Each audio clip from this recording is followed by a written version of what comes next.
We told you yesterday about Boston Celtics center Enes Kanter slamming Nike over its response to human rights abuses in the country of China.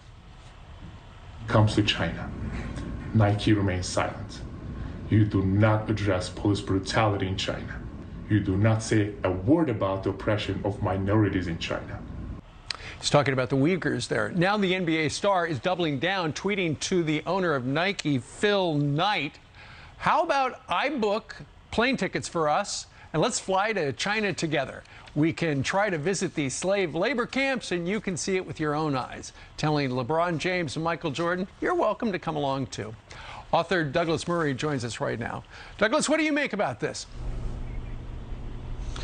This is an amazing story and a great sign of hope that a star of Kanter's caliber should actually blow the whistle on one of the human rights outrages of our day. You know, every era in history does things and allows things to happen that future generations look back on with just horror.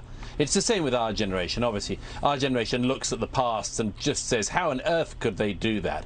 I would bet anything that generations after this one would think, how was it possible in America that all these major corporations like Nike went around lecturing the American people about non-existent problems in America or very, very minor issues in America, and all the while were making their products in the Communist Party of China's fiefdom, all the while, allegedly, with slave labor and much more doing the work. It's one of the absolute outrages of our day. Most people allow it to just slide by, and I'm just so full of admiration for Mr. Kanter for not allowing that to happen.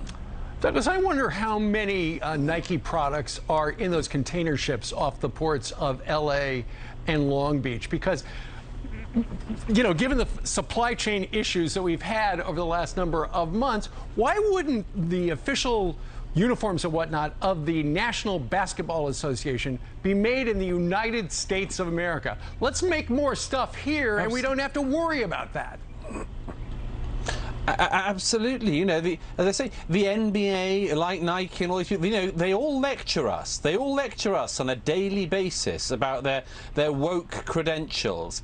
But it's jobs that they've always been taking out of America, outsourcing to China, outsourcing to the worst possible sources in China. And here's the other kicker to this. It's not just that they've taken jobs out of America whilst lecturing Americans. It's that they've given power to the Communist Party of China's authority. Right. You see, just since this happened, since Mr. Kanter started to criticize this, Chinese state media has gone blank on the Celtics games that they're meant to be broadcasting. They've decided not to do it. Now, this is a deal. This is a deal with the NBA worth $1.5 billion. Right. So when Enes Kanter speaks up on this, it's the sort of thing that's going to cost the NBA a lot of money, potentially. Sure. But this is the problem.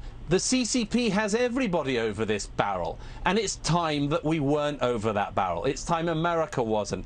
Everybody, from a basketball player to anyone else who can speak up, should do. We've got to reverse this. Let's see if Phil Knight from Nike responds, because all eyes are on him. It's in his court now.